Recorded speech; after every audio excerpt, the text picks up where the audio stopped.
আমাদের ঘরের পিছনের একটা গাছে প্রায় ১৩-১৪টা কাঁঠাল হইছে। তাই শহরে থেকে নিজেকে গাছের কাঁঠাল খাওয়াটা আসলে ভাগ্যেরই ব্যাপার। তাই আমার গাছের ২-৩টে কাঁঠাল একটা পাইকে পচে গেছে। আরও আগে আসলে কাঁঠালগুলো পাড়া উচিত আসলে, কিন্তু ওরকম লোকও পাই নাই যে কে কাঁঠাল পারবে, সেইটা আসলে পারা হয় নাই। এই কাঁঠাল গাছটা যখন ছোট আসলে তখন কিন্তু মাথা অর্ধেক কাটতে ফালাই দিয়েছিলাম, কারণ এই গাছটা বিচি পড়ে হয়েছে। তখন ভাবছিলাম কি যে আসলে কাঁঠালের জাতটা কেমন, ভালো না খারাপ, এই জন্য ফালাই দিতে চাইছিলাম। কিন্তু এরপরও দেখি এই অর্ধেকে গুণে আবার নতুন ডালপালা ছাড়াই আবার কাঁঠাল গাছটা হয়েছে, আবার কাঁঠাল ধরছে। আর এই গাছের কাঁঠাল এত মিষ্টি, পরে ভাবতেছিলাম আসলে তখন যদি কাঁঠালটা কাটতে ফালাই দিতাম হলে তো এত মিষ্টি মজার কাঁঠাল তো আর খাইতেই পারতাম না। আল্লাহর কত রহমত, নিজেকে লাগানো লাগে না গাছ, আসলে বিচি পড়ে এই গাছটা হয়েছে।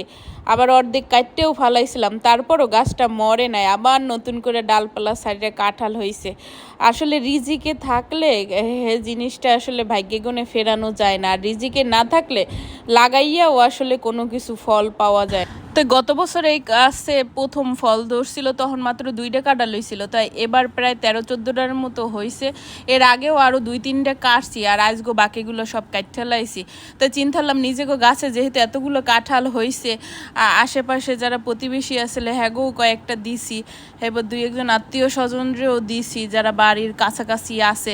তো সবাই মিললে ঝিললেই প্রথমবারের কাঁঠাল খাইলাম আল্লাহর রহমত। তো এখন যে কাঁঠাল ভাঙতে আছি না, এটা কিন্তু একবারে গাছ পাকা, গাছেই পাইকে ছিল, প্রায় 3টা কাঁঠালের মতো গাছে পাকা আসলে।